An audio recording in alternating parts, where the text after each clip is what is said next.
नागपुर के गांधीबाग क्षेत्र में बाइक के मामूली कट को लेकर 3 युवकों ने मिलकर कुख्यात अपराधी के भांजे पर जानलेवा हमला कर दिया। घटना 9 जून की है, जब यशवंत नंदनवार नामक युवक पर चाकू और रॉड से हमला किया गया। यशवंत का मामा राकेश हेड़ाऊ एक वांछित अपराधी है और उसका चाय ठेले के पास आरोपियों से विवाद हो गया था। प्रेम उर्फ खंड्या कुमरे, दिलीप गांधी और सक्षम क्षीरसागर नामक आरोपियों ने बाद में यशवंत को ढूंढकर हमला कर दिया। इस हमले में यशवंत गंभीर रूप से घायल हो गया, लेकिन किसी तरह जान बचाकर भाग निकला।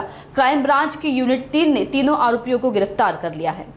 पोलीस स्टेशन तहसील हद्दीमध्ये फिर्यादी यशवंत राजू नंदनवार राहणार लाल झेंडाजवळ नाईक तलाव बांगलादेश पोलीस ठाणे पाचपावली हद्दीतील हे फिर्यादी नंगा पुतळा चौकात पाणीपुरी खाण्यासाठी आले होते। त्यावेळेस त्यांच्या ओळखीच्या 3 मुलांनी त्यांच्यावर हमला करून चाकू आणि लोखंडी रॉड यांनी हमला करून आणि त्यांना जखमी केले होते। त्या संबंधाने 307 चा गुन्हा आरोपी नामे प्रेम उर्फ खंड्या छोटेलाल कुमरे, सक्षम जय उर्फ गांधी या तिघांवर दाखल करण्यात आलेले आहेत। सर्वही आरोपी हे पोलीस ठाणे पाचपावली हद्दीत राहणारे आहेत।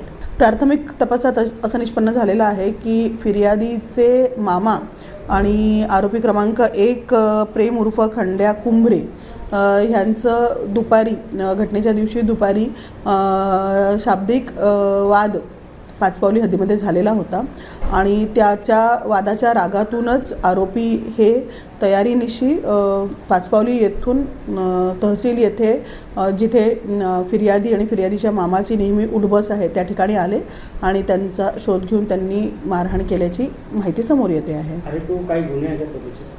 याच्यातील प्रेम उर्फ खंड्या नावाचा जो आरोपी आहे त्याच्यावर एक दारूचा गुन्हा यापूर्वीचा दाखल आहे आणि त्याशिवाय आरोपी नामे सक्षम याच्यावर एक गांजा कन्झम्पशनचा गुन्हा दाखल आहे।